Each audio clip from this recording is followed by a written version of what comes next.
The skull of Gul'dan is, or was rather, one of the most powerful demonic artifacts in existence, having been used by Ner'zhul and Gorfin to reopen the Dark Portal, by Khadgar to close it again, and by the Burning Legion in the Third War to corrupt Felwood.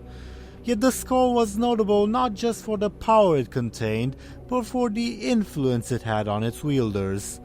The skull seemed to hold a fragment of Gul'dan's soul, or some other extension of his will, or perhaps just an echo. Specifically, it speaks to those who hold it, and not just in the form of whispers like an old god artifact, but actually converses with them. As an example, here's a conversation between Ner'zhul and the skull in Beyond the Dark Portal. "You must stop thinking of it that way. We did much harm, you and I. Deathbringers, Doomcallers, both of us. But now we can try to save them. And your skull, my apprentice, your skull will be a part of that. Dead, you are better used to the orcs than you were alive. Back you have come to your old master. Perhaps together we can give them a chance." "But that's not really what you want, is it, my master?" "Of course it is. I have ever sought to aid my people. That I have become deaf to them, it scars me. It is why I wear this. Perhaps it once was, but you are greater than that, mighty Ner'zhul. Together we can..."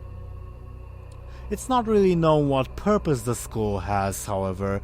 In the very same novel, Ner'zhul speculates that it is trying to lull him into a false sense of security, though again it's unknown why. It can be compared somewhat with Xal'atath, the Blade of the Black Empire, in the sense that both artifacts have been fought over, both have a will of their own, and both have a tendency to abandon their masters. The Skull of Gul'dan was, at first, taken by a warlock follower of Gul'dan, then taken by Rendon and Maim Blackhand, then taken by an orc refugee who brought it to Draenor. Then it changed hands for many years, being fought over as a prized trophy. Thanks to its whispers, when Grom Hellscream was charged by Ner'zhul to retrieve the skull, he was specifically instructed to use a thick cloth bag to carry it. Perhaps more telling, it influenced most of its wielders to the point where they were unwilling to part with the skull. Hurkan Skullsplinter, the chieftain of the Bone Chewer clan, was willing to join Ner'zhul's horde in Beyond the Dark Portal until he was asked to surrender the Skull of Gul'dan. Ner'zhul was especially unwilling to part with the artifact after gaining it. Deathwing himself seemed enticed by it, requesting it specifically as part of his alliance with Ner'zhul and always carrying it with him after obtaining it.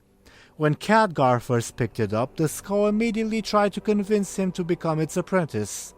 And of course, Illidan is his most famous pose is him crouching while looking over the skull of Gul'dan. Though speaking of Illidan, his involvement with the artifact is the most odd thanks to the numerous retcons and do-overs his personality and his character have endured. Illidan absorbed most of the power of the skull, and with it gained Gul'dan's memories, yet he still decided to keep it around.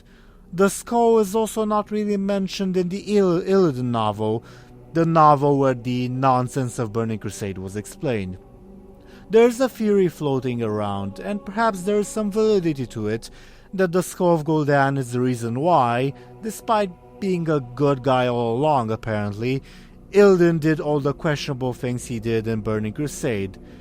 As seen with the conversation the skull had with Ner'zhul that I've mentioned above, this artifact definitely knows how to prey on people's weaknesses, like Gul'dan did in real life.